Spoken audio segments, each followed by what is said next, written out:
জন বিছেলে 20-30 KG করে পাই জায়গা চালান এটা ধুপ করে রাখতে দেবো না তেল দিব মাং না তেল বলে টিয়া আমি ওইজু আছে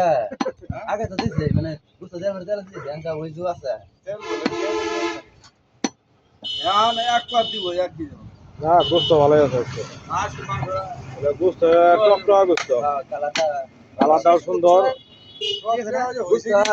আছে নিয়ে যায় নাই গোস্তটাও সুন্দর আছে গোস্তটাও সুন্দর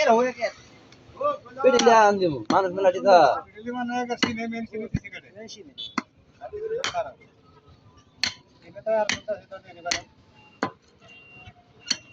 ভিড় করতে চালনি আর মধ্যে ভিড় করে যাচ্ছে ধন্যবাদ আমরা মা বিল কথা 3 লাখ টাকা করে এই বে মনে না 3 লাখ টাকা মাছ ধরে করে এটা কয় মনে করে বলছিল আজকে হাতি খাওয়ান যাবে এবারে আমরা খাওয়ান তাই এই রে মরে কি জল করে ওইটাই যাবে তো তাহলে আর দেখি কি পারবা না দিয়ে দিয়ে আমার লাগে না আজকে না চলো এটা মোড়াতে নি না না